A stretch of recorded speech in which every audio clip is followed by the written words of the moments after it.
नमस्कार बच्चों, द्वितीय भाषा हिंदी की कक्षा में आप सबका स्वागत है। आज हम पढ़ने जा रहे हैं पाठ 9 अजंता की सैर भाग 1। तो चलिए शुरू करते हैं आज की कक्षा। पाठ 9 अजंता की सैर। Ajanta children is a very famous tourist place. तो आज हम अजंता की सैर ए विजिट टू अजंता हम करने जा रहे हैं। You can C in this picture children, ये है अजंता की गुफाएं। अजंता केव्स जो है महाराष्ट्र के औरंगाबाद जिले में है। ये बहुत ही प्रसिद्ध बौद्धिस्ट मॉन्यूमेंट है। हर साल हजारों की संख्या में इस गुफाओं को देखने के लिए लोग आते हैं। तो आज चलिए हम भी अजंता की सैर करें। 9 अजंता की सैर ए विजिट टू अजंता। ये जो लेसन है वो एक पत्र के रूप में दिया गया है। This lesson is in form of letter children. You can see here is a girl, she is writing a letter. ये एक पत्र लिख रही है। बच्चों, आपको पता है जो पत्र है वो दो प्रकार के होते हैं। The letter has two types. First one is औपचारिक पत्र मीन्स फॉर्मल लेटर, और दूसरा है अनौपचारिक पत्र मीन्स इनफॉर्मल लेटर।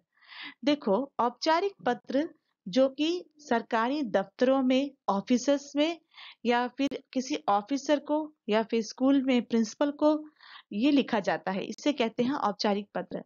अनौपचारिक पत्र the second type, informal letter जो होता है वो है जो कि हम अपने रिलेटिव्स को लिखते हैं, हमारे सगे संबंधियों को, अपने फ्रेंड्स को, पिता को, माता को, या अपने दादा दादी को लिखते हैं। ये है अनौपचारिक पत्र।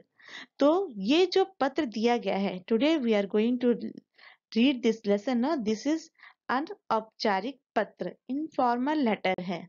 इसमें एक लड़की जिसका की नाम है Anupama, here is the girl, her name is Anupama. She is writing a letter to her friend and her name is Madhu. So first she is writing her address. तो उसके जो friend Madhu है, she lives in Delhi. So here she has given the address 8/14 Neemri colony. Neemri colony is a place. Ashok Vihar, colony का नाम है अशोक विहार, और वो कहाँ पर है? Delhi. After writing address she has to write date. Which date you are writing the letter? This is the format children. First address and then have to write a date. She has written here date. Then she is writing here प्रिय मधु, dear मधु। संबोधन लिखना है आपको। आप किसको letter लिख रहे हो उसके बारे में आपको यहाँ पर लिखना है। तो उसने लिखा प्रिय मधु मीन्स डियर मधु, नमस्कार।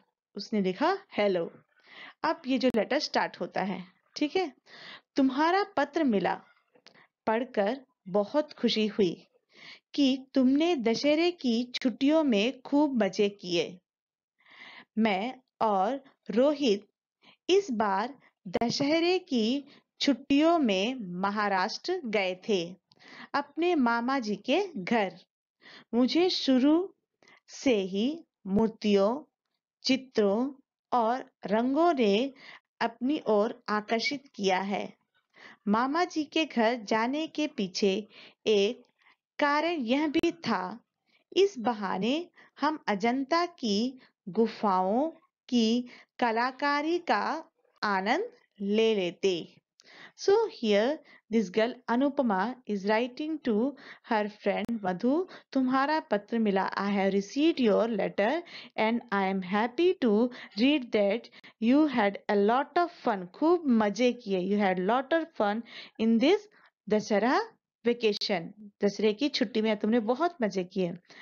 मैं और Rohit, I and my brother Rohit, इस बार दशहरे की छुट्टियों में महाराष्ट्र गए थे।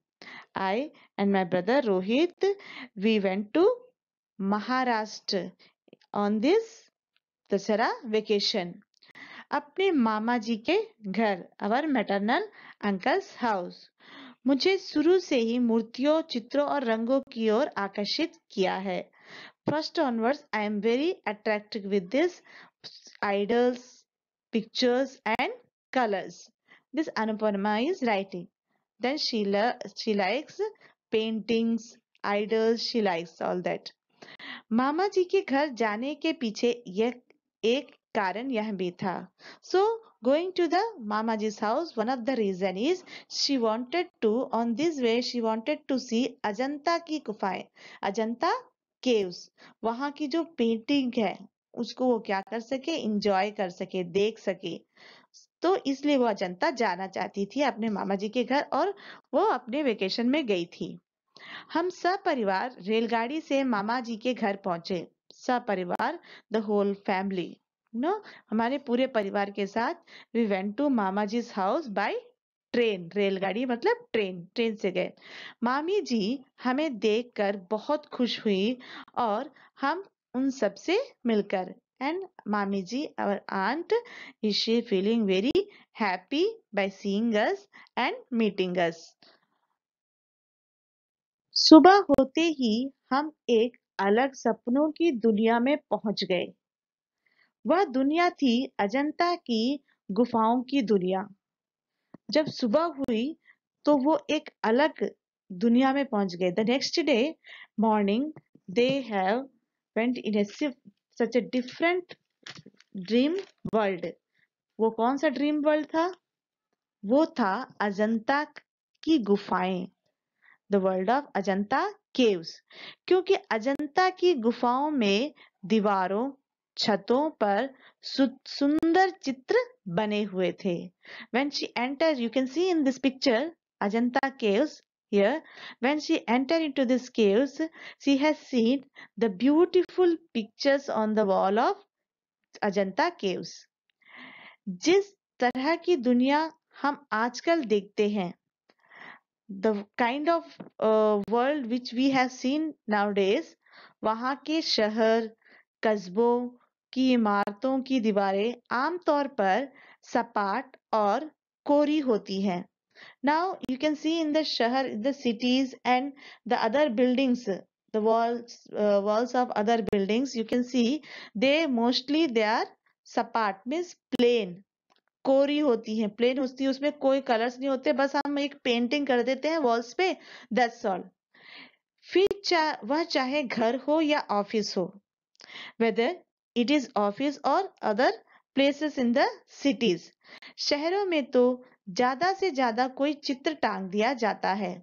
आपके घर के वॉल्स या आपके बिल्डिंग के वॉल्स को आपको डेकोरेटिव बनाना है तो आप क्या करते हो, एक picture, you hang your picture, you will bring from market a picture and you will hang on the wall and it will looks beautiful. तो ये हम करते हैं. घर में भी अगर बच्चे पेंसिल या रंगों से दीवारों पर अपनी कलाकारी दिखाएं तो उन्हें अक्सर डांट पड़ जाती है.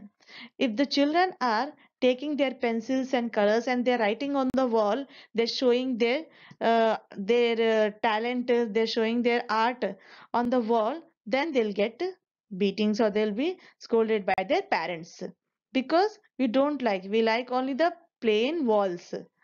एक बार रोहित को भी डांट पड़ चुकी है.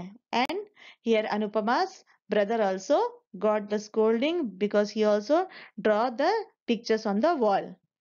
लेकिन अजंता की गुफाओं की दीवारों, छतों को देखकर ऐसा लगता है कि लोगों को कोरी दीवारें बिल्कुल पसंद नहीं थी.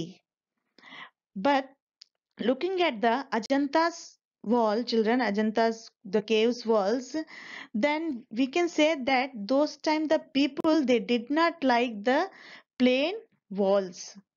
कोरी दीवारें जो थी, they didn't like at all the plain walls. तब तो लोग अत्यधिक प्रकृति के प्रेमी थे. वो सब क्या थे, प्रकृति के प्रेमी. प्रकृति मतलब nature. They all are nature lovers. दरअसल अजंता की गुफाएं, जो अजंता के एक अत्यंत रमणीक जगह पर बनी हुई है. जो प्लेस है वो एक बहुत ही ब्यूटीफुल प्लेस है चिल्ड्रन. वहां पर जो अजंता केव्स जहाँ है वो क्या है, एक बहुत ही सुंदर, रमणीक मतलब सुंदर, सुंदर ब्यूटीफुल प्लेस है, वहां पर वो स्थित है। गुफाओं के अंदर, गुफाओं के भीतर बड़े बड़े कमरे, मंदिर और सभागृह हैं। Now we know about the caves, children. What is there inside the caves? So गुफा के अंदर, when you enter into the caves, you can see भीतर बड़े बड़े कमरे. There are big big rooms. You can see from here. You can see the picture, children. There are big big rooms. और उस caves में मंदिर, temple और एक सभागृह भी है और एक बहुत ही बड़ा ऑडिटोरियम भी है. उस टेम्पल में ऑडिटोरियम भी है. इन्हीं की छतों और दीवारों पर चित्र और मूर्तियां बनी हुई हैं. और you can see the walls, children. They are not plain walls. Like our building walls are very plain, but you can see here, वो plain walls नहीं है. बहुत ही वर्क किया गया है walls के ऊपर. डिजाइन्स बनाए गए हैं, चित्र बनाए गए हैं और मूर्तियां, आइडल्स हैं. उन्होंने बड़े बड़े आइडल्स बनाकर यहाँ पर दीवारों को सजाया है. तो ये हमारे जो अभी के दीवार हैं इससे बिल्कुल ही डिफरेंट है. और उस समय ये क्या है, चित्र और उसके ऊपर कलाकारी की हुई दीवार है. ये गुफाएं अलग अलग समय में बनी है. This walls are build in a different different time period. कुछ गुफाएं तो 2000 साल पुरानी हैं. Some of the caves are 2000 years old.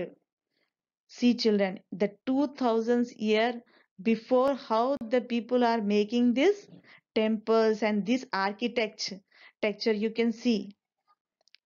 Very nice, no? तो कुछ लगभग 1600 साल पुरानी.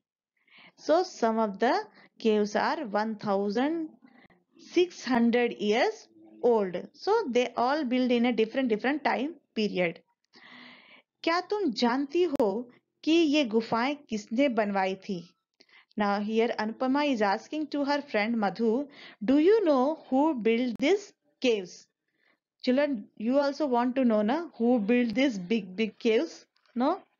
So here is the answer. Ajanta के आसपास के शहरों में जो धनी व्यापारी या किसान रहते थे, उन्होंने ये गुफाएं बौद्ध भिक्षुकों के रहने और उपासना करने के लिए बनवाई थी. So who built these caves? गुफा means children caves. So who built the Ajanta caves? आसपास के शहरों में जो धनी व्यापारी, मतलब जो रिच मर्चेंट्स थे, जो रिच फार्मर किसान थे, who are staying around this Ajanta, तो उन्होंने ये गुफाएं बनाई. जो मर्चेंट है और फार्मर्स हैं, उन्होंने ये गुफाएं बनाई. Why they build this caves, children? उन्होंने ये गुफाएं, they build this caves for बौद्ध भिक्षुकों के रहने के लिए. जो बौद्धिस्ट होते हैं, बौद्ध भिक्षुक means monk. You can see here this side. Here they build this caves for staying the बौद्ध भिक्षुक, बौद्ध monks के रहने के लिए. They will stay here. They will do upasana means they will worship here. So for this बौद्ध monk they build the Ajanta caves. दरअसल बौद्ध भिक्षुकों को इन गुफाओं में रहकर पढ़ना, पढ़ाना और ध्यान लगाना पसंद था. And this Bodh monks likes to study in these caves. पढ़ना, पहले तो उनको स्टडी करना अच्छा लगता था, उनको टीच करना, पढ़ाना अच्छा लगता था, और वहां पर वो क्या करते, ध्यान लगाना, मेडिटेशन करते थे. They use to do meditation in that caves. तो बच्चों, आज का भाग 1 हम यही समाप्त करते हैं. अगले भाग में हम देखेंगे कि और कौन कौन सी चीजें अजंता के गुफाओं से जुड़ी हुई हैं. तो अब देखते हैं आपका होमवर्क. गृह कार्य. आपका होमवर्क है, दिए गए पाठ 9 अजंता की सैर पढ़ो. You have to read this lesson. Children, part 1 अब जहां तक मैंने पढ़ा है वहां तक आपको पढ़ना है. You have to read the lesson first thing. And the second, और नए शब्द लिखो. You have to write this 10 words children, 10 new words. These 10 new words you have to write in your notebook.